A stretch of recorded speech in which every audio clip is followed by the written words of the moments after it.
Before we start the story, leave your like and subscribe to the channel so you don't miss the next stories. The night had settled over Black Lake like a shroud, dark and vast, swallowing everything around us. The four of us, me, Jake, Liz, and Tom, huddled around the dim fire, the small flickering flames casting long, jittery shadows on our faces. I'd always wanted to visit Algonquin Provincial Park with its famous desolate beauty and pristine forests. And this lake, Black Lake, with its haunting tales of the Wendigo, seemed like the perfect spot for a real adventure. "Come on, Sarah," Jake teased, nudging me. "You don't really believe in that stuff, do you?" I shrugged, trying to look casual, but inside, something uneasy twisted in me. All I'm saying is that legends come from somewhere. It could be rooted in history or, I don't know, a kind of warning. Tom, sitting cross-legged across the fire, looked up from his task of sharpening a knife, his face grim. The Wendigo isn't just a story around here. It's real to the people who live nearby, and I think we should respect that. Jake rolled his eyes. "Yeah, right. Wendigos and skinwalkers and Bigfoot, they're all part of the same campfire ghost story reel." He flashed a grin at Liz, who had been nervously listening to us. "If it were real, I'd already have it on camera, right?" Liz laughed nervously, glancing toward the trees that loomed around us. "Maybe we should just stick together, though, just in case." We'd been here 2 days, and already things weren't going smoothly. Our tent zipper had broken the first night, and our portable stove refused to work. Jake had laughed it off, but Tom's jaw clenched with a barely disguised irritation. I caught him whispering to himself as he repacked his gear, muttering something about respect and boundaries. He'd been insistent on not taking certain trails, especially one marked by a pile of old, bleached bones. "A warning," he'd said. Jake scoffed at him, but I'd felt a chill that wouldn't go away.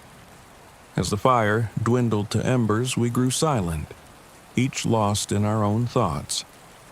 The dense, unbroken quiet of the woods felt oppressive.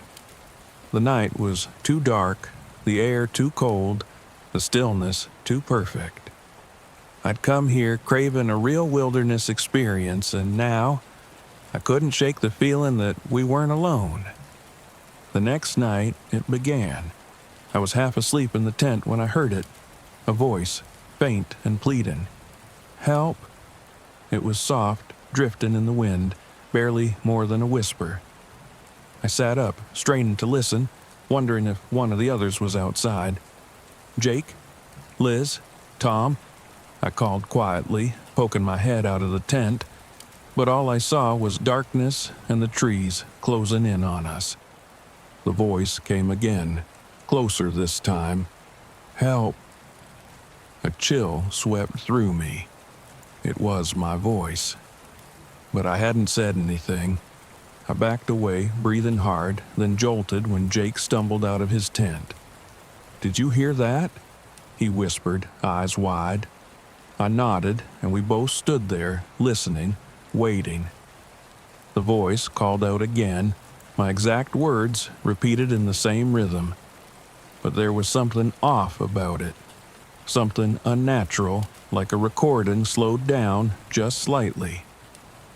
"Probably someone's radio," Jake said, though his voice was thin. "Or an echo. Nothing to worry about."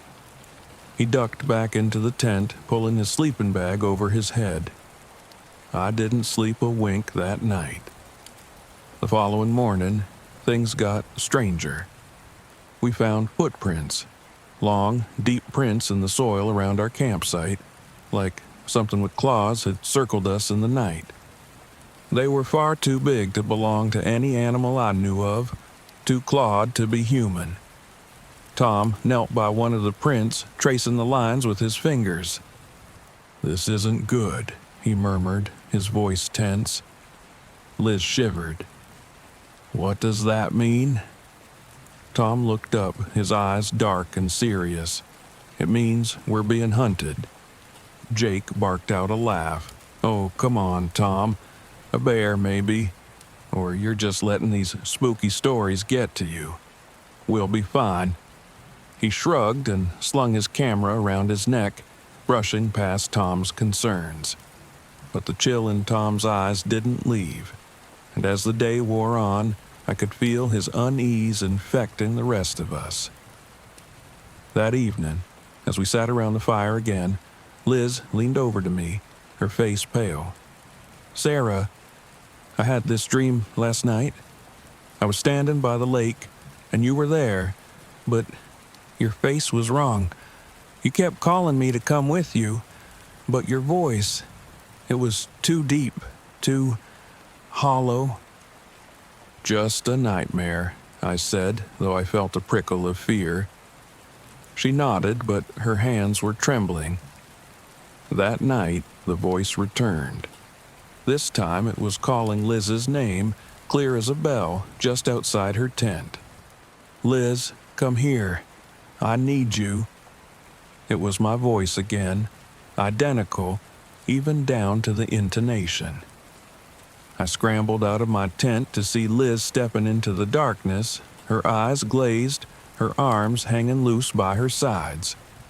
I rushed forward and grabbed her by the shoulders, shaking her. "Liz, snap out of it!" She blinked, dazed, then gasped, like she'd just woken from a trance. What happened?" "You were walking off into the woods. You didn't hear that voice?" I asked, heart pounding. She shook her head. "I don't remember anything." The others were awake now, their faces pale and drawn. Tom stared into the darkness, his expression hard. "It's getting closer, and it wants one of us," he said quietly. His voice was tight, grim, like he knew exactly what we were facing. "What are you talking about?" Jake demanded, his bravado now replaced with something else, something like fear. Tom's gaze stayed fixed on the darkness. "The wendigo. It lures people with voices, makes them wander off until they're alone. Then it takes them." He looked at each of us, his face grave. "If we stay, it'll pick us off one by one." We spent the rest of that night huddled together, too scared to even blink, watching the shadows dance outside the firelight. By dawn, we'd made up our minds to leave. But as we packed, I could see Tom's hesitation. He was looking over his shoulder, scanning the trees, muttering under his breath. He was mumbling warnings, reminders to respect the forest, as if it could hear him. We'd just begun to hike out when Liz froze. "Look," she whispered, pointing. Carved into the trees around us were strange symbols, marks gouged deep into the bark, rough and jagged. They looked like human shapes with gaping, hollow eyes. A shiver ran down my spine. "Who would do that?" I asked, my voice barely a whisper. "No one. At least, no one who's still human," Tom muttered. Suddenly, the air felt thick and icy, colder than it should have been. We moved faster, no longer caring about trails or shortcuts. All we wanted was to put distance between us and Black Lake. But as night began to fall, we realized something horrifying. No matter how far we walked, the lake was always just behind us. Its dark, still waters flickering through the trees like a shadow that couldn't be escaped. "I don't understand," Jake muttered, glancing around, his face pale and drenched in sweat. "We've been walking for hours. We should be miles from here by now." We looked at Tom, who was clutching his knife tightly, his jaw clenched. He shook his head. "It's playing with us. It knows we're afraid, and it wants us to feel trapped. It's hungry." That was the first time I saw real fear in Tom's eyes. Night closed in, and we had no choice but to set up camp again, this time in a small clearing where we could see all around us. I couldn't shake the feeling that we were being watched, that something waited just beyond the edges of the firelight. Then we heard it. The same chilling voice from the first night, only louder. This time, it was calling each of our names. Sarah, Jake, Liz, Tom. My own voice, perfectly imitated, twisted and mocking over and over again. Liz began to sob, clutching her knees, and I wrapped my arm around her, trying to comfort her, though my own hands were shaking. Jake had finally gone silent, his usual bravado nowhere to be seen. Tom stood up suddenly, looking around with an intense, determined expression. I'll draw it away, give you a chance to get out. What are you talking about? I asked, horrified. It wants one of us. I'll lead it away. I know these woods better than it does. Maybe I can lose it. Before we could protest, he was gone, vanishing into the darkness. The hours crawled by. Every snap of a branch, every whisper of wind felt like a threat. Liz drifted into a dazed silence, her eyes wide, unseeing. She'd begun murmuring strange things, words that sounded familiar but didn't make sense. Then I heard Tom's scream. It tore through the forest, raw and desperate.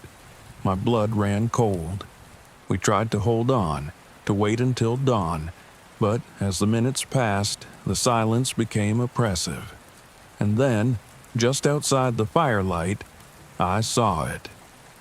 A tall, gaunt figure, almost skeletal, with hollow eyes and a deer-like skull for a head. Its breath came in ragged gasps, mist rising in the frigid air around it. The wendigo. It stood, perfectly still, staring at us, its head tilting as if curious. Then it opened its mouth and called out, mimicking Tom's voice. "Sarah, come here. I need you." I backed away, but Liz was already gone, wandering toward it, her movements slow, dreamlike. I grabbed Jake's arm and we bolted, not stopping, not looking back, the wendigo's voice echoing behind us, calling each of our names. We made it to the ranger station by sunrise, breathless, broken. No one believed our story, but it didn't matter. Black Lake had taken something from us that night. Tom was gone and Liz was different, as though part of her had stayed behind. And sometimes, even now, when I'm alone in the quiet, I can hear my own voice calling from the shadows. It says, "Help me." I'd always considered myself a level-headed guy. Skeptical, some would say, maybe even cynical, which is why I was convinced this trip to Dolly Sod's wilderness was going to be nothing more than another weekend of Jamie's overblown ghost stories. I'd seen enough to believe the place was strange, sure, but a haunted mountain range? That was a stretch. We'd driven through winding roads for hours, finally reaching our campsite just as the sun was setting. The place was already casting shadows that stretched and twisted with each gust of wind, and the way the trees stood gnarled and hunched over, I'll admit it made the place look like something out of a horror film. Even so, I brushed it off and helped Jamie unload our gear. "Can you feel it?" Jamie asked, a grin spreading across his face as he dropped his bag. "The energy here?" "Yeah," I smirked. "I feel tired. Let's set up and eat." Jamie laughed, undeterred. "You'll see soon enough, man. This place has history. Weird, spooky history." Then there was Megan, who looked like she'd rather be anywhere else. She hadn't wanted to come, but Jamie had practically begged her, citing legends of mothman sightings, eerie lights, and ghostly apparitions. Megan just wanted a quiet weekend, I knew, but she'd agreed. Now she stood quietly off to the side, her arms folded and eyes scanning the tree line like she expected something to emerge at any moment. We should have paid more attention to her instincts, but hindsight's 20/20. The trouble started before we'd even finished setting up camp. Jamie pulled the tent from his bag, only to discover that half the poles were snapped. Great. An old tent I'd found in the attic would have held up better than the junk he brought. That wasn't even the worst of it. Our stove malfunctioned too, sputtering out as soon as we tried to light it, which meant we'd be relying on a campfire for warmth and food. But the worst part? The silence. I'd been camping enough to know that forests are never silent. The trees may look still, but there's always some hint of life, a chirp, a scurry, the rustle of a branch. Here, there was nothing. Nothing but the wind, which seemed to carry whispers I couldn't quite understand. "Do you guys hear that?" Megan whispered, her face pale as she stared into the fading light. I listened. At first, I heard nothing. Then, faintly, a high-pitched, almost musical whistle carried through the air, twisting around the trees before fading out. "Probably just the wind," I muttered, trying to dismiss the feeling crawling up my spine. But Jamie looked thrilled, his eyes widening as he turned in circles, like he was trying to locate the source. "Or maybe it's the Mothman," he whispered dramatically, grinning at me. I rolled my eyes. Still, something about that sound gnawed at me. The silence that followed wasn't just still, it felt wrong somehow. As night fell, the sense of unease only grew. We built a fire to keep warm, but its light barely penetrated the thick fog that rolled in, settling low around our campsite and swallowing the trees in every direction. Then, as we sat in silence, Megan's breath caught. "Alex, look," she whispered, gripping my arm with icy fingers. She nodded towards the edge of our camp, where two red pinpoints glowed through the fog. I squinted, trying to make sense of the sight. Eyes, I realized with a shiver. Something was watching us. The eyes were unblinking, their glow so intense it was almost as if they were boring into my skull. "What is that?" Megan's voice was barely audible. Her eyes were locked on the glow, her face tight with fear. Jamie, naturally, was already fumbling for his camera. "Don't worry, I'm on it," he said, clicking away. But each time he snapped a photo, the creature seemed to vanish, only to reappear closer than before, its eyes burning like coals through the fog. I'd never seen anything like it.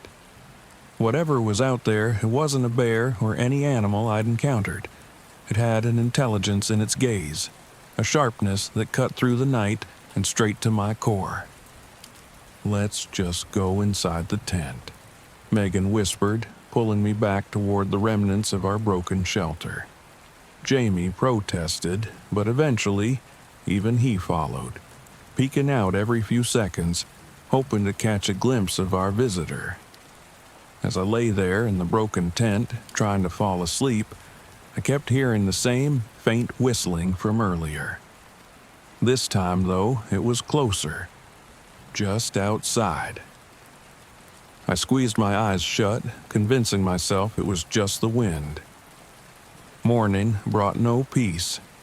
The fog still clung to the trees, making it impossible to tell where one step ended and the next began. And as we packed up to hike a short trail nearby, I noticed my watch was off by 2 hours. "Megan, what time do you have?" She checked her phone, frowning. "It's almost noon." But that didn't make sense. We'd only just finished breakfast, and we'd been hiking for, what, half an hour? The oddities were piling up fast. As we walked deeper into the woods, things got stranger. First, Jamie's flashlight disappeared, even though I knew he'd had it right before we left camp. Then Megan's compass went haywire, spinning in circles. And every now and then, one of us would glance back just to make sure those red eyes weren't watching us from the trees. I couldn't shake the feeling that something was following us, something unseen but palpably present. And then we heard it, the unmistakable sound of wings. It started as a faint rustling, like leaves brushing against each other. Then it grew louder, heavier, until it sounded like something enormous was moving just above us, hidden by the dense fog. We stopped dead, looking up. For a second, I saw it, a shadow darting through the mist, wings spread wide and sharp. It was so fast I might have convinced myself I'd imagined it, if not for the look on Megan's face. What was that?" she whispered, clinging to my arm. Jamie's face had gone pale, a rare look of genuine fear replacing his usual bravado. "The Mothman," he murmured, his voice barely audible. I wanted to laugh it off, tell him he was crazy, but something about the way that shadow moved, the heaviness of its wings, made me pause. We tried to keep moving, but every few minutes I caught glimpses of it above us, just flashes of dark wings, the faint glint of red eyes. It never approached, but it was always there, watching. Megan was trembling, her breaths coming short and fast. "We need to leave," she said. "We have to get out of here, now." We hurried back to camp, but the fog only grew thicker, twisting around us like it was alive, blocking the way we'd come. Jamie tried to reassure us, but his voice was shaken as much as Megan's. I couldn't tell if he was genuinely scared or if the realization of what he'd brought us into was finally hitting him. Maybe we offended it," Megan muttered, clutching a small silver necklace she always wore. "Maybe we need to apologize, or give something to it, like an offering." I wanted to tell her it was pointless, that we were just letting Jamie's ghost stories get to us, but I couldn't deny the fear curling in my gut. She unhooked her necklace, a delicate silver piece that had belonged to her mother. She hesitated, then placed it on a nearby rock. "Please," she whispered into the fog, "just let us go." Silence. For a moment, I thought maybe it had worked, but then the whistling returned, louder this time, circling around us like a song sung by some unseen choir. And then it swooped down. I don't remember the exact sequence of events. All I know is that one moment, we were standing there, frozen, and the next, an enormous figure was hovering just above us, wings spread wide, red eyes blazing through the fog. It was the Mothman, as tall as a man, but with a presence that was anything but human. Its wings beat heavily, stirring the fog and sending cold wind whipping against our faces. Jamie tried to snap a photo, but his hands were shaking so hard the camera slipped from his grasp. The creature's eyes locked onto us, cold and intelligent, and for a moment, I swear it seemed almost curious. And then it screamed. The sound tore through the night, a shriek that was part animal, part human. My ears rang, my knees buckled, and the ground trembled beneath us. Megan screamed, covering her ears and stumbling backward, and I felt a surge of instinctive terror. We had to leave. Now. "Run!" I shouted, grabbing Jamie by the arm and yanking him toward the trail. Megan followed, stumbling over rocks and roots as we pushed through the fog, the Mothman's scream echoing in our minds. I glanced back once, and I saw it perched on a branch, watching us with those terrible red eyes. It didn't follow, but its gaze never wavered, as if it was making sure we left for good. We stumbled back to camp, throwing everything we could into our bags without a word. My hands were numb, my mind racing with questions and half-formed thoughts, but I knew one thing: we had to get out. The drive back was a blur. No one spoke. No one dared look back. It wasn't until we were miles away from Dolly Sods that Megan finally broke the silence. "Do you think it let us go?" she whispered, clutching her empty necklace chain. I didn't answer. I didn't know.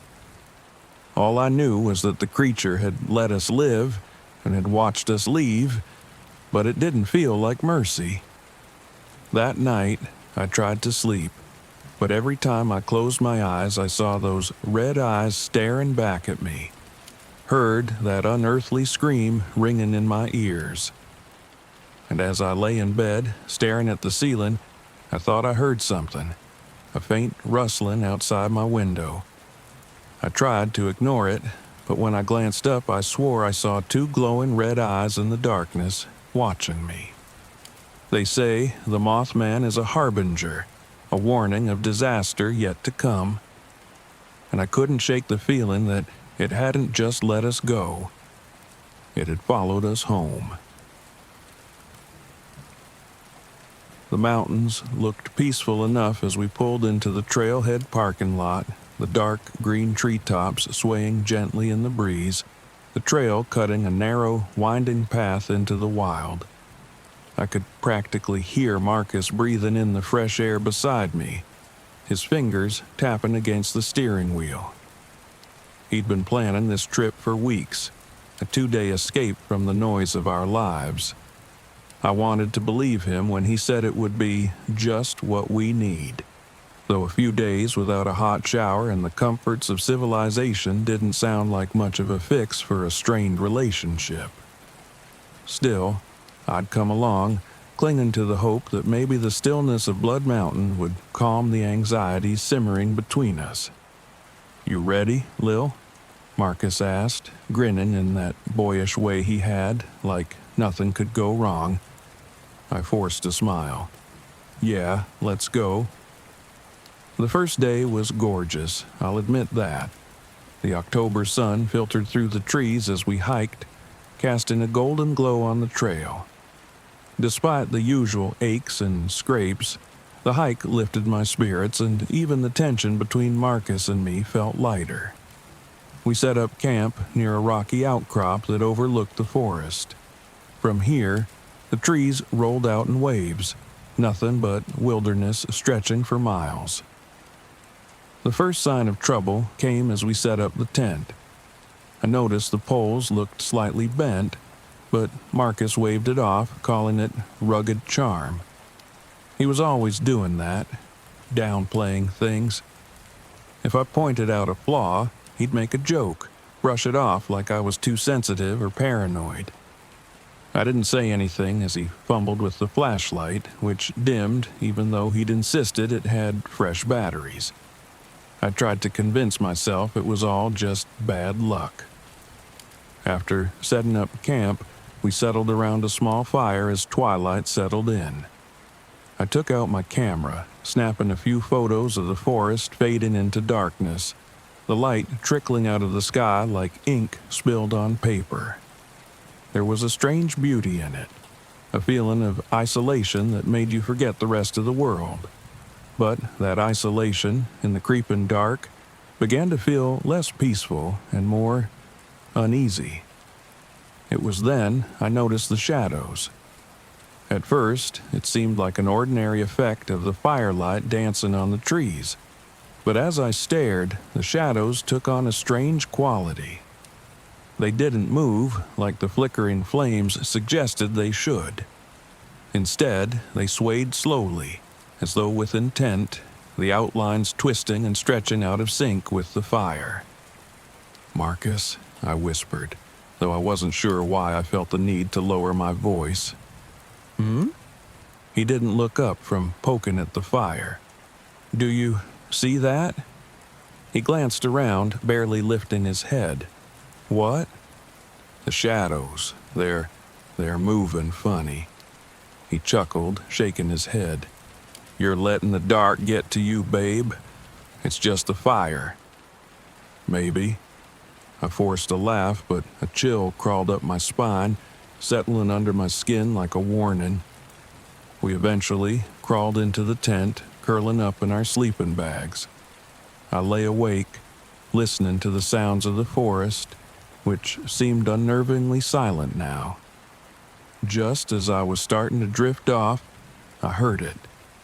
The faint crunch of footsteps circling our tent. They were slow and steady, too measured to be an animal. I held my breath, my heart pounding as I listened. The footsteps circled once, twice, then stopped. I heard Marcus stirring beside me and placed a hand on his arm, feeling the tension in his muscles. He'd heard it too. "Probably just a deer or something," he murmured, but his voice lacked the confidence it usually had. "Or something," I whispered back. The footsteps didn't return, but I hardly slept, kept awake by the feeling that we weren't as alone as we thought. The next morning, we were packing up for a day hike when I heard something that made me freeze.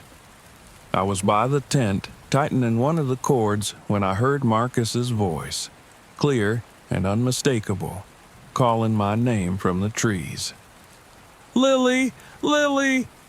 The voice was faint, like he was a few yards away, but there was no reason for him to be there. He was standing right beside me, rummaging through his backpack. "Did you just call me?" I asked, my voice shaking. He looked at me, brows furrowed. "No, I'm right here." My skin prickled, a sick feeling settling in my stomach. I swallowed, forcing myself to look around, but the forest was silent, still.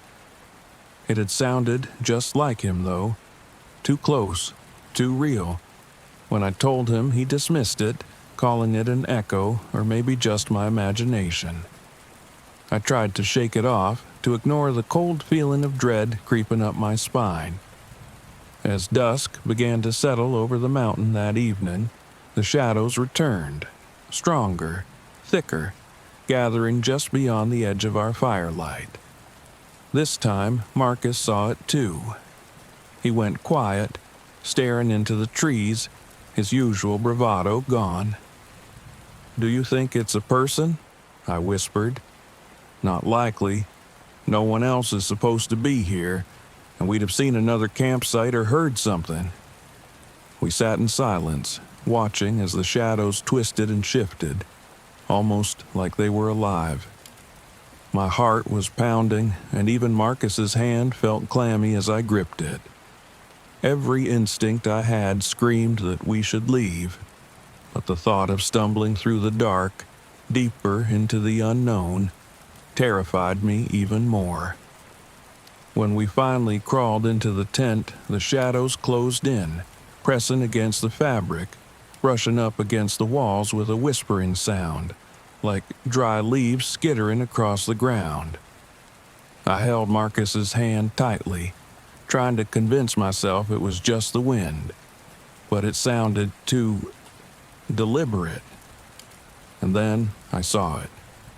A silhouette through the thin fabric of the tent, tall and slender, standing just inches away.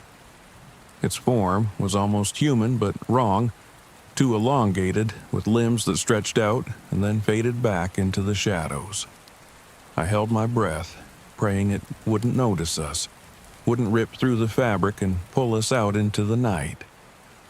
I turned to Marcus, terror plain in my eyes, and whispered, "What is that?" His jaw was clenched, eyes wide. "I don't know." The figure lingered outside the tent for what felt like an eternity, shifting, watching, its shadow flickering as though it was neither here nor entirely gone. Eventually, it melted back into the darkness, but the oppressive feeling remained, suffocating. The next morning, we decided to leave. We packed in silence, neither of us daring to acknowledge the fear that had seeped into every corner of our camp. When Marcus checked the compass, his face fell. The needle spun in circles, erratic, as if lost. GPS is out too," he muttered, tapping the screen on his phone, which had no signal this deep in the mountains. "We'll just have to follow the trail markers." We set off, but the path twisted in ways that didn't make sense, leading us back to places we'd already passed, looping back to the campsite even though we'd followed the markers exactly. With every step, the sense of dread thickened until I could barely breathe. As we hiked, I felt it again, that presence lurking just out of sight. The trees felt closer, like they were watching, whispering as we passed. I remembered reading somewhere about a creature called the raven mocker, a Cherokee legend that spoke of a shadowy being that fed on fear, taking years of life from those it haunted. My mind clung to the thought, rational or not, as a possible explanation for the terror clutching my heart. "Marcus," I said, grabbing his arm as he tried to pick up speed, "I think it's something supernatural. We're not alone here." "Don't start, Lil." But he wouldn't look at me. His hands trembled as he checked the compass again, his usual confidence cracking. We pushed on, but every step seemed to lead us nowhere. Just as the sun began to sink below the horizon, we saw it again. The shadow figure standing at the edge of the trail, watching us. Its head tilted, and for a moment, I could almost see eyes. A flicker of malice in the depths of that shadow. Desperation took over. Remembering something about the power of names, I turned to Marcus, my voice shaking. "We need to call it by its name.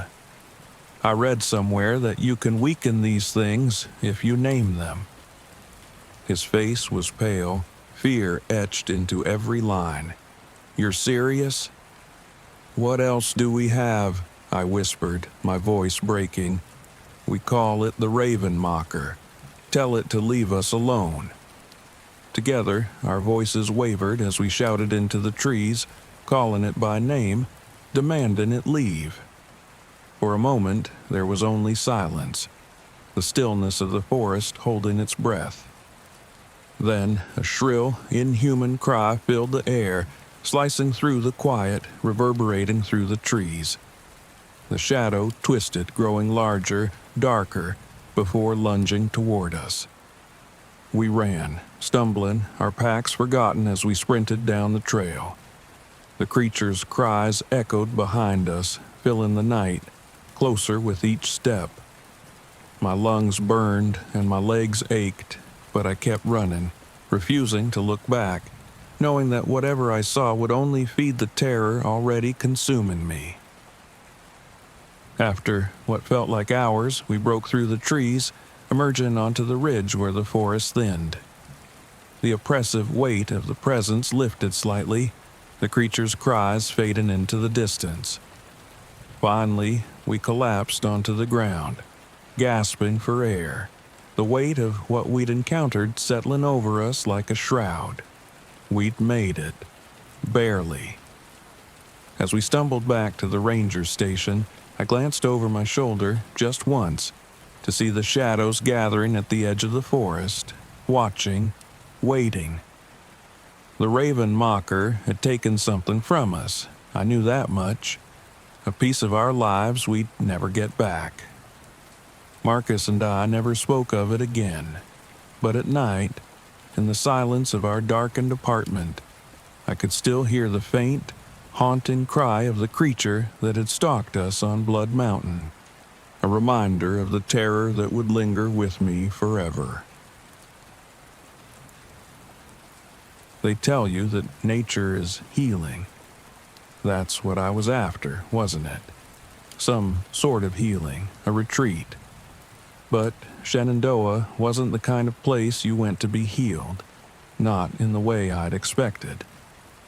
I arrived late, parked my old truck by the side of a dirt road a few miles from Loft Mountain, and chose an unmarked trail. I didn't want company, that was the point. Just me, my pack, and the trees. The afternoon light was already softening, turning orange as I set up my tent and gathered firewood. I'd hiked into a secluded grove far from the popular trails, just as I'd planned, but the solitude felt heavier than I'd imagined. I was making my fire when she showed up, a figure coming down the path. I hadn't heard her approach, and when I noticed her standing just a few feet away, it startled me. "Nice spot," she said, tucking a loose strand of hair under her cap. "But you know, they say this area is watched." "Watched?" I repeated, more out of confusion than curiosity. She shrugged, dropping her pack beside my fire pit without invitation. "Yeah, an old legend around here. There's something in these woods that watches travelers, follows them when they're alone." "Is that right?" I laughed, expecting her to break into a grin, but her expression remained dead serious. "They call it the Watcher. You only see it from the corner of your eye. Or sometimes it'll look like, well, like you," she said, and I felt an uneasy laugh bubbling in my throat. "Might sound crazy, but don't stray too far from the main trail. I'd hate to lose another solo hiker." I took her words as a joke. Another solo hiker? Just a ghost story, and she seemed to believe it. Maybe it was her way of bonding or some friendly reminder to be safe, but her eyes were serious. "What's your name?" I asked. "Tara, just Tara," she said with a small smile, shouldering her pack again. "Stay safe." And just like that, she disappeared back down the trail. I remember feeling the oddest urge to call her back, but that's what I wanted, wasn't it? Solitude. That first night, though, as I lay in my tent, I couldn't stop hearing her words.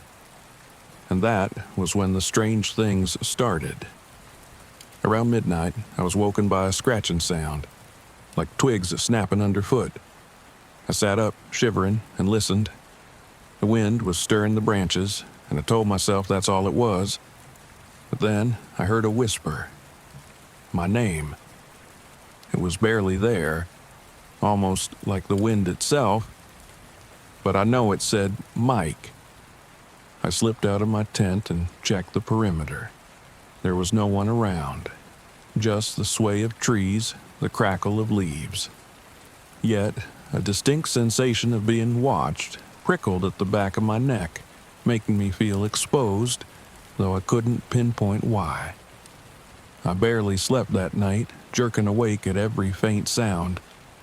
Come morning, I was exhausted, but determined not to let a silly story scare me out of my own trip. Besides, what did I have to worry about? I was alone. I had the place to myself. That's what I wanted. After packing up, I decided to explore deeper into the woods, ignoring Tara's advice to stick to the main trail. The forest felt thicker, more imposing as I went on, with narrow game trails snaking off in every direction. There was something strange about the air here. The canopy was so dense that it muted the sounds around me, like stepping into an empty room. After a few hours of hiking, I stopped to rest and pulled out my compass to check my bearings. It spun in slow, erratic circles. I tapped it, cursed, and tried again. Still spinning. I decided to trust my instincts and kept going, hoping to find a viewpoint or clearing. But as I went, a deep sense of disorientation gnawed at me. The trails all looked identical, and somehow I kept winding back to the same thicket of trees with strange, faded symbols scratched into the bark. Symbols I hadn't seen before. And then I heard the footsteps. Light, steady, keeping pace with me, but just behind. I whipped around, expecting to see someone, or something, but the path was empty. I walked faster, trying to shake the feeling, but the footsteps kept in time, staying just out of sight. I couldn't shake the memory of Tara's words. the Watcher, the thing that waits for solo hikers. My heart thumped as I scrambled through the underbrush, finally finding a small clearing where I stopped to catch my breath. That was when I saw it. At the edge of the clearing, half hidden by shadow, stood a figure. A man with dark hair and a backpack like mine. He was about my height and build, though something about his stance was off, a little too stiff. He was watching me, his head tilted just slightly, as though studying me. "Hello?" I called, trying to keep my voice steady. The figure didn't respond. He just stared, his face obscured by shadows. But there was something familiar about him, something that sent a cold spike of fear through me. I took a step back, and so did he. I raised a hand, and he mirrored me, a perfect, chilling mimicry. It was like looking in a mirror, but the reflection was wrong. His limbs bent at strange angles, and his eyes, too dark to see, felt like deep holes. My pulse pounded as I backed away, not breaking eye contact, though the figure's face was contorted in a ghastly, exaggerated grin. And just as quickly as he'd appeared, he vanished into the trees. I didn't know what to do. Every logical thought screamed that it was just a trick of the light, exhaustion playing games with my mind. But as I turned back to the trail, I heard that whisper again. My name, soft as the breeze, as if it had come from the trees themselves. By the time I found my way back to camp, it was nearly dark. I was cold, thirsty, and completely on edge.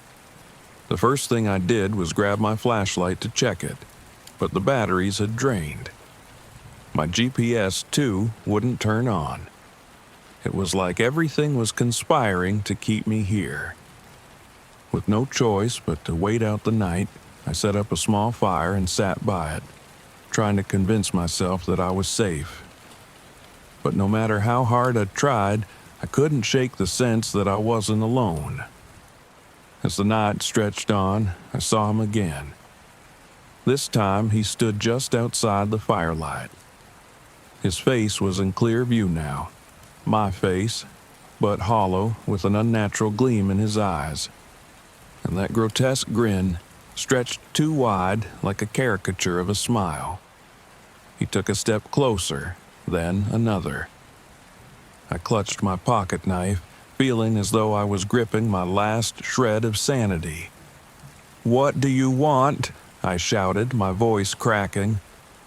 The figure stopped, tilting its head, and then it spoke. "What do you want?" it echoed, its voice layered with mine but twisted, taunting. The sound crawled down my spine. "No, I stammered, backing up. "Stop it. Just leave me alone." It kept coming closer, each step sending waves of nausea through me. I could hear the whispers all around, voices blending into a sinister hum, each repeating my own words, echoing my fears. In a frenzy, I began scratching at the symbols on the trees, hoping to break whatever spell held me here. My fingers bled as I clawed at the rough bark, desperate to escape. As I destroyed the symbols, the air grew colder, the forest itself seeming to lean in, trapping me in a circle of darkness. The whispers turned into laughter, my laughter, low and guttural, mocking me. The figure took another step forward, standing so close that I could see its empty, hollow eyes up close, its breath mingling with mine. My own face, twisted and distorted, grinned back at me. And then I ran. I didn't care where I was going. I tore through the woods, branches clawing at my skin, trees blurring past me. The whispers followed, each calling my name in a voice that was almost my own. I ran and ran, refusing to look back. At some point, I stumbled onto a trail, the main trail. I fell to my knees, breathless, dizzy, and covered in cuts and bruises. I looked around, half expecting to see that hollow-eyed figure standing behind me, but I was alone. Somehow I'd escaped. By the time I made it back to civilization, dawn was breaking, casting a soft light over the Shenandoah Hills. A few early hikers gave me strange looks as I stumbled down the path, looking like a madman. I couldn't bring myself to speak, not even when a ranger asked if I was okay. As I reached my truck, I felt the weight lift slightly, but just as I turned to look back, I saw it. A figure in the distance, standing at the tree line, watching me with my own face. It grinned, lifting a hand in a slow, mocking wave. I sped out of there, never looking back. But sometimes in a quiet room, I hear the faintest whisper, my own voice calling my name from somewhere just out of sight. And I know that part of me is still out there, watched, marked forever by something I'll never understand. When Emma and I first rolled into Monument Valley, we were struck silent by the towering red buttes stretching into the horizon. I'd seen pictures, sure, who hasn't? But the reality of that alien landscape, so vast and lonely, was another thing entirely. The silence pressed down on me as I parked the RV at our isolated spot on the valley's edge, the nearest campsite at least 10 miles away. It was perfect. Or so I thought. I was researching desert legends for a book I planned to publish next year, and Monument Valley was prime ground for stories. Skinwalkers, desert phantoms, strange lights, it was all here. Emma wasn't a believer, not really, but she indulged me and saw it as a great photo opportunity for her wildlife photography. "We'll capture some coyotes at sunset," she'd said with a smirk. She always knew I was game for a good, spooky story, and this seemed like just the place.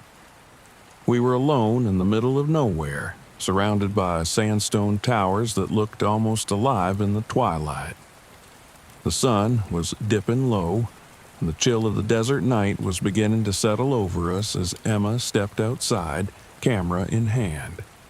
"Hey, come check this out," she called, laughing. "It's like the rocks are glowing." I joined her, squinting against the sun as it bathed the buttes in blood-red light. It felt surreal, like we were standing in another world. I snapped a few shots on my phone, and then we went back inside the RV, where Emma made tea and I started reviewing my notes. We were quiet for a while, content with the isolation, the silence. But then a sound shattered it, a coyote call echoing through the valley.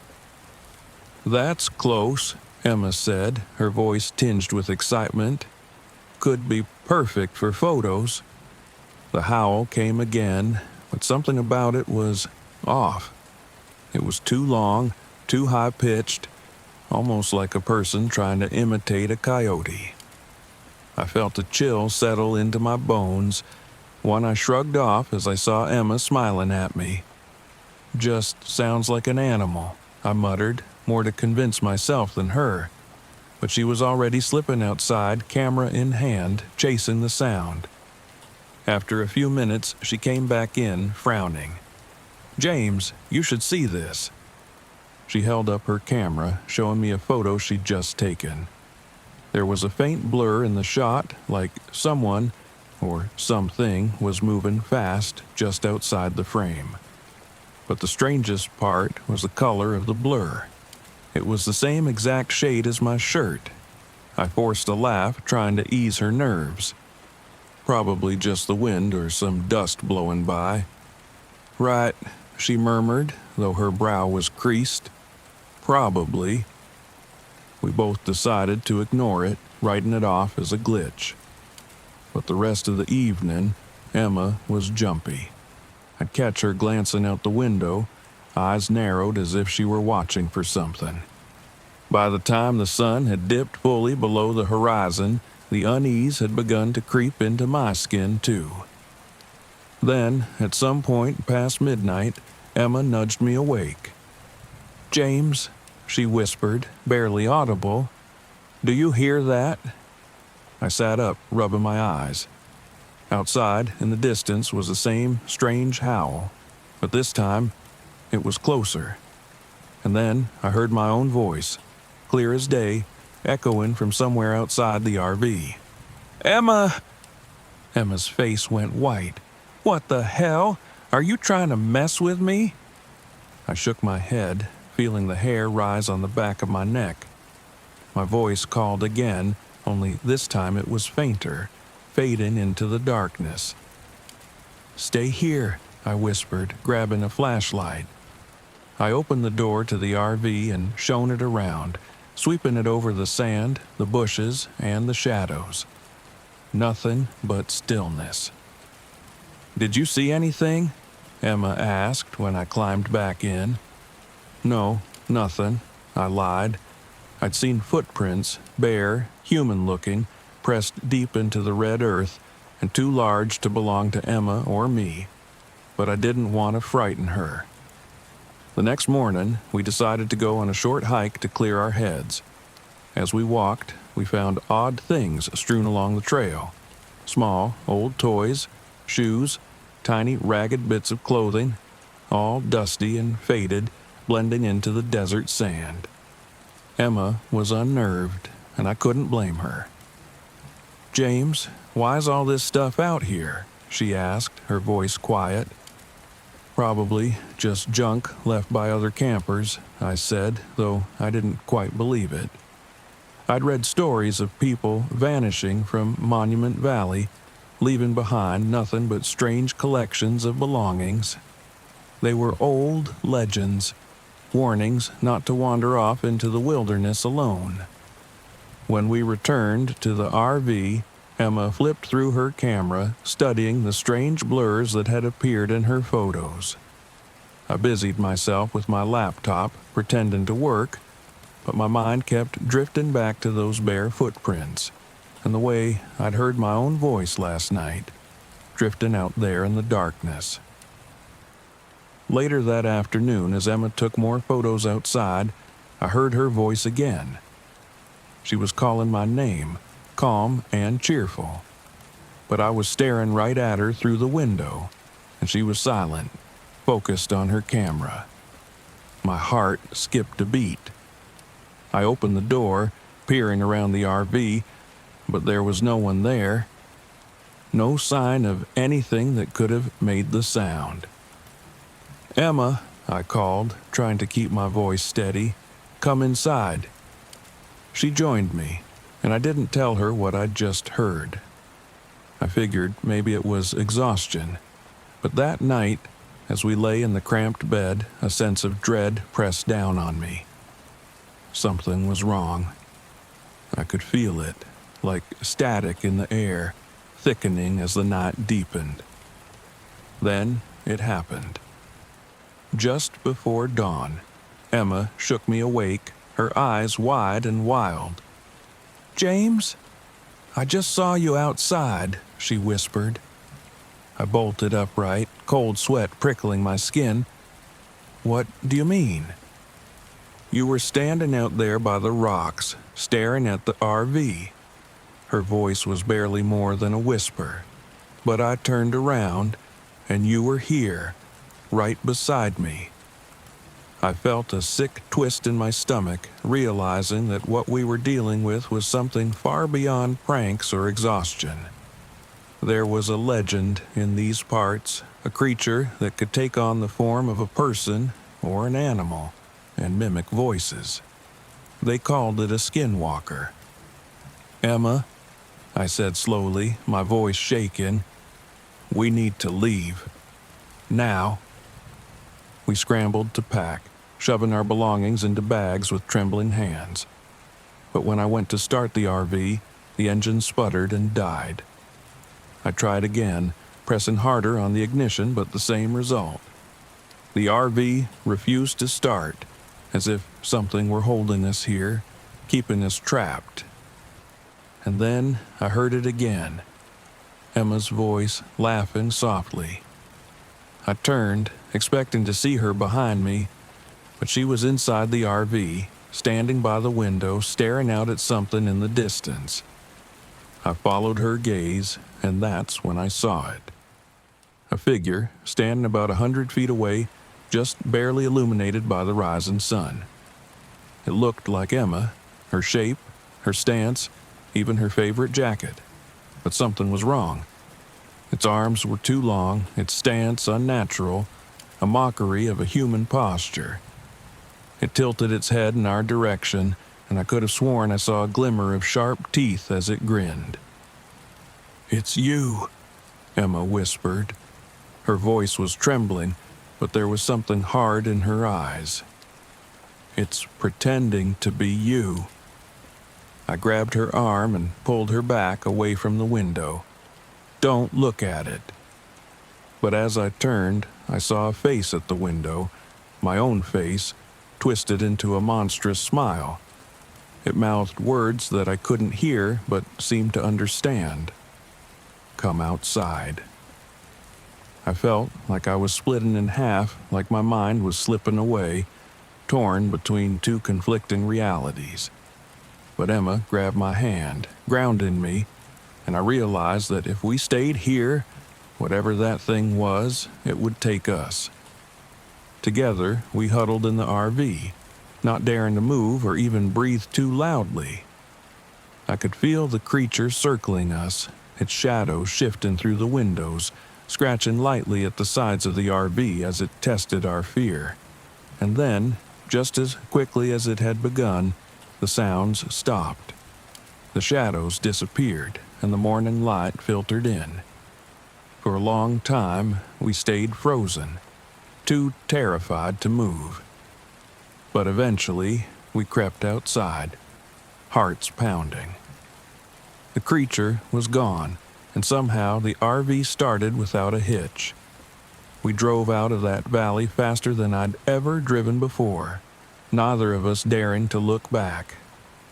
Even as we reached the highway, I felt eyes on us, a presence lingering, watching. When we finally reached the town, Emma and I sat in silence, too shaken to speak. I glanced down at her hands, clutching her camera tightly, and I couldn't help but wonder what would show up on the pictures she'd taken last night. After a while, she finally spoke, her voice a hollow whisper. "James, let's never go back there." I nodded, the image of that twisted reflection burned into my mind. I knew I'd never sleep soundly again. We left Monument Valley behind, but something told me it would never truly leave us. And as we drove, I kept hearing that laughter, faint and mocking, like an echo trapped in the desert air, just out of reach. It was a haunting we could never shake, a reminder of the boundaries we'd crossed in a place that didn't belong to us, with forces that were older and more powerful than we could ever imagine. The open desert sky stretched over us, impossibly vast, dotted with stars so bright it almost hurt to look at them. It was Drew's idea to come out here, way out to the quietest stretch of Joshua Tree, for one last camping trip before he moved to New York. We'd been friends since college, Drew, Ben, and I, and this was supposed to be a farewell of sorts, a final adventure. Ben and I didn't share Drew's excitement about the desert. Sure, the landscape was beautiful, haunting even, but there was something too still about it, like it was waiting for us to slip up. Ben hadn't wanted to come out this far, but Drew had been insistent, and somehow I'd been the deciding vote. "It'll be memorable," he'd promised, and we didn't argue. None of us knew just how memorable. Our RV rattled as we pulled into a patch of dirt between two massive rock formations. "Prime real estate," Drew declared, grinning as he cut the engine. Outside, the wind had died down, leaving an unnatural silence. Joshua Tree was quiet, but this felt different, like something was holding its breath. I laughed, rolling my eyes. If you say so. Ben, sitting up front, peered through the windshield, squinting. Is anyone else around here? His voice had a nervous edge. Doubt it, Drew said, clearly relishing the isolation. It's practically off-grid, nothing but us and the stars. He hopped out, practically dancing with excitement as he took in the barren, shadowed landscape. I joined him, stretching and taking in the surroundings. The sharp outlines of Joshua trees jutted against the night sky like ancient sentinels. Beautiful, right? I tried to sound enthusiastic. Ben just gave me a look. Let's just get the gear set up. We worked in silence, laying out our tents and a small campfire, warming up as the chill of the desert night settled in. I tried to keep things light, talking about Drew's new job in New York, about how we'd all meet up soon. But there was an uneasiness to Ben's silence, and when I pressed him, he just shrugged and muttered, "Something feels off." The first night was quiet enough, just the three of us talking, catching up, laughing. Drew started up a fire, and as the flames crackled, he shared stories about the haunted desert. Ben visibly tensed. They say there are spirits out here, Drew said, poking at the fire with a stick. Things that can take your form, mimic voices, try to lure you away. I laughed, trying to shake off a sudden prickling at the back of my neck. Sure, and we'll find a ghost town while we're at it. But Ben was stone-faced. He shifted uncomfortably. Don't mess around with that stuff, he said, his voice low. I read about some of the legends around here. They say, well, it's best not to disturb things. Drew rolled his eyes but gave Ben a reassuring pat. Relax, it's just stories.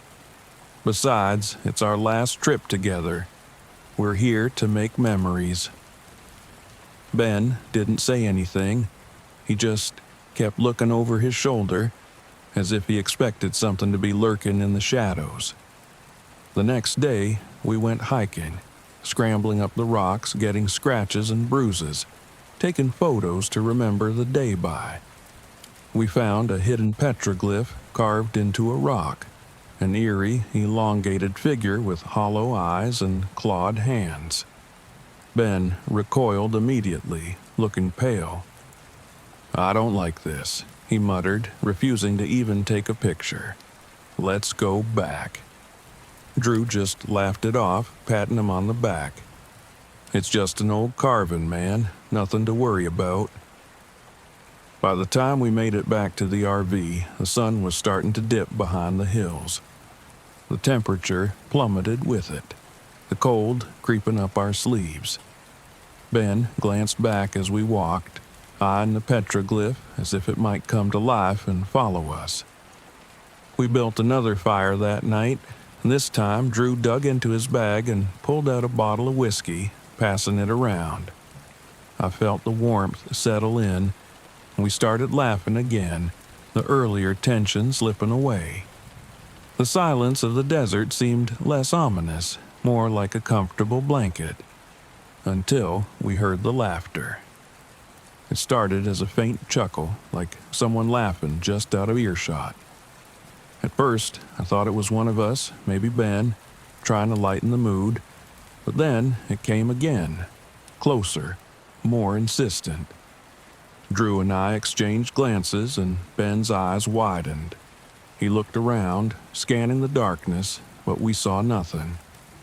Drew stood up, waving his flashlight around the perimeter of our camp. Must be another group camping nearby, he said, though there wasn't any sign of light or movement beyond our small circle of firelight. But something in Ben's face made me shiver. No way, he said softly. It's just us out here. We tried to brush it off, laughing it away, but the unease lingered. Ben threw some sage into the fire, muttering that it was supposed to keep away bad spirits. Drew rolled his eyes and made a show of not caring, but I could see he was rattled too. That night, I woke up to the sound of footsteps outside my tent. I sat up, my heart pounding, and strained my ears. It was quiet, almost too quiet. I told myself it was probably an animal, maybe a fox or a coyote, but the footsteps sounded human, deliberate.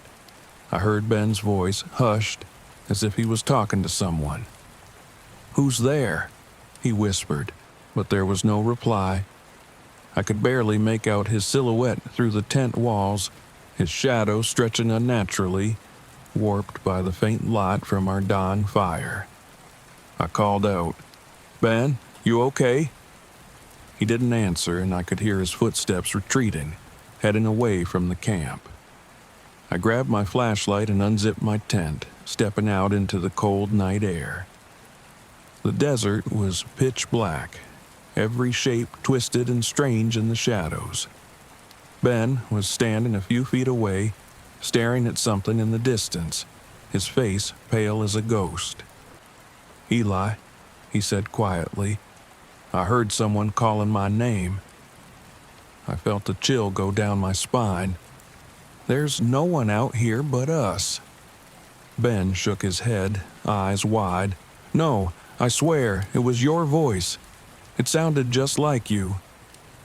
I didn't know what to say, so I just clapped him on the shoulder and suggested we go back to the tents. But as I turned, I thought I saw something move at the edge of my vision. Just a shadow slipping behind one of the rock formations. I whipped my head around, but there was nothing there. The third night was the worst. We decided to call it our last night, and by sunset we were all tense, each of us watching the landscape as if it might reveal some hidden threat. I'd given up pretending it was all in Ben's head. I could feel it too, that sense of being watched, of something lurking just beyond the firelight. The laughter started up again, louder this time, echoing off the rocks. And then, clear as day, I heard my own voice. "Hey, Ben, over here." I turned to see Ben's face go white. That's not you, is it?" I shook my head, my heart pounding. "I'm right here, Ben." Drew stood, shining his flashlight into the darkness. "This isn't funny," he said, his voice shaking. He was scared, I realized, the bravado from the past 2 nights finally gone. "Whoever's out there, you need to leave us alone." The laughter stopped, and for a moment there was only silence. But then the footsteps started, slow, deliberate, circling around us. I could feel the blood drain from my face. We weren't alone.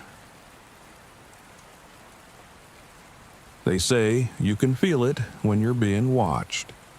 It starts as a prickling along your spine, an urge to look over your shoulder, and a cold certainty that you're not alone. I'd read all about these gut feelings before, mostly in ghost stories, and never thought I'd experience them myself. But now, here I was, miles deep in the wilderness of Yellowstone, in one of the most remote corners of the park, and I couldn't shake the feeling that something was watching me. When Derek had first suggested a camping trip to Yellowstone's thorofare region, I'd laughed it off. Too remote, I said, too rugged. But he'd been insistent, egging me on with tales of Yellowstone's eerie history and unexplained encounters. So I agreed. Maybe it was to prove I could handle it. Or maybe it was because I didn't think anything that bizarre could actually happen to us. Now, sitting around a dim fire with my fiancé, James, and Derek, that confidence was slipping away. The first 2 days were perfect, like any other camping trip.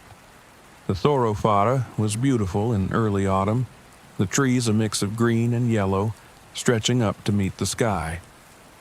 It was so quiet, too, just the sounds of the forest and us. I loved the peace. But on the second night, things started to go wrong. "Do you hear that?" Derek asked, his voice low, interrupting the comfortable silence around the campfire. He tilted his head, listening. James and I shared a look. "Hear what?" James asked, his brow creasing. "Wolves, maybe?" Derek suggested, but there was doubt in his voice. "I don't know. It just doesn't sound right." We sat there in silence, listening, and then I heard it too, a long, mournful howl that sent a chill down my spine. The howl was too low, too wrong to belong to a wolf. It seemed to bounce off the trees, lingering around us as though something unseen was circling our camp. "It's probably just the wind," I offered, trying to keep the fear out of my voice. But Derek laughed, a sharp sound in the darkness. "Or maybe it's the wendigo," he whispered, leaning forward, his face lit by the flickering firelight. His eyes sparkled with the excitement of scaring us. "They say it stalks people out here, wanders the wilderness looking for the lost and the starving." James rolled his eyes. "Cut it out, Derek. We're not in some campfire ghost story." "Maybe we are," Derek countered, a smirk creeping across his face. But after that, we didn't talk much, and when the howling continued, growing louder, we just sat in tense silence until finally, one by one, we went to bed. I woke early the next morning before dawn. I'd barely slept, my mind haunted by that terrible, keening howl. When I stepped out of the tent, a faint light crept over the trees, casting long, cold shadows across the clearing. That's when I noticed them, footprints in the frost. They were huge and unlike any animal prints I'd ever seen. Too long, with clawed toes splayed like a human hand. My stomach dropped. "James," I called, my voice coming out as a strangled whisper. James stumbled out of the tent, rubbing his eyes. When he saw what I was looking at, his face paled. What is that?" Derek joined us a moment later, yawning until he saw the footprints. The smirk was gone, replaced by a look of uneasy fascination. "It's gotta be a bear, right?" he offered, though his voice wavered. "Just a big grizzly?" But we all knew it didn't look like any bear print we'd ever seen, and that's when I first felt it, that cold, clawing sensation of being watched. As we packed up camp to move further along the trail, we couldn't shake the unease from that morning. Derek tried to keep spirits up, making jokes and throwing around horror stories, but even he seemed subdued. The deeper we went into the wilderness, the more I felt the weight of silence pressing on me. It wasn't peaceful anymore. It was smothering, as though the trees themselves were watching, their leaves rustling with some kind of dark anticipation. By late afternoon, things were getting worse. Our food supplies, carefully rationed, seemed to dwindle faster than we'd planned. Our lighter refused to work, forcing us to rely on a single flashlight with batteries that were already fading. "What the hell?" James muttered as he tapped the flashlight, trying to coax it into working. I packed new batteries. Derek just shrugged. "Bad luck?" That night, we barely managed to get a fire started. The air was colder than it had been the night before, sharp and biting, and even with the fire burning, it felt like the chill was coming from somewhere deep within the woods, crawling over us in waves. Then, as we sat there in the darkness, something changed. I was the first to notice the scent, a rank, rotting smell, faint at first but growing stronger like decaying flesh. My stomach churned, and I covered my mouth and nose with my sleeve. "Do you guys smell that?" I asked, my voice barely above a whisper. James nodded, his face tight with unease. Derek just stared out into the trees, his eyes fixed on something I couldn't see. "What is it?" I asked him. He shook his head. I thought I saw someone." James and I exchanged a look, the hair on my arm standing up. "Who would be out here?" James asked, his voice tense. But Derek just shook his head again, as though trying to clear the image. Probably nothing. As the night wore on, I found myself glancing over my shoulder, half expecting to see a figure lurking in the shadows just beyond the firelight. The howling started again, but this time it was closer, the sound reverberating through the trees. Derek grew quieter, his eyes darting from tree to tree, following something only he could see. The minutes dragged on, and when I glanced at him, his face was pale, his jaw clenched. "Derek, are you okay?" I asked, trying to keep my voice steady. "Did you hear that?" he asked, his voice little more than a whisper. "Hear what?" James asked, frowning. Derek turned to look at us, his face twisted with fear. You were calling me." James and I looked at each other in confusion. "We didn't call you, Derek." But Derek just shook his head, as though refusing to believe us. He looked back toward the trees, his eyes wide and haunted. "It was your voice, Mia, calling my name, telling me to come into the woods." The following morning, Derek was quieter than ever. He barely spoke as we packed up camp, his eyes darting toward the tree line with that haunted look. I tried to shake off the unease that gnawed at me, but as the day wore on, it only grew worse. Around noon, I started to notice something strange. My fingers were numb, as though frostbitten, despite the weak warmth of the sun. James noticed too, complaining of the cold, though we were both bundled up. "We should go back," I told them, unable to keep the tremor out of my voice. "Something isn't right here." But Derek just laughed, a hollow, bitter sound. "Go back? We'd get lost. This place, it feels like it's twisting around us." That night, we barely managed to set up camp before darkness fell. The temperature dropped sharply, as if the forest itself was breathing out cold air. As we huddled around the fire, I thought I saw movement in the darkness, a flicker of something pale and skeletal.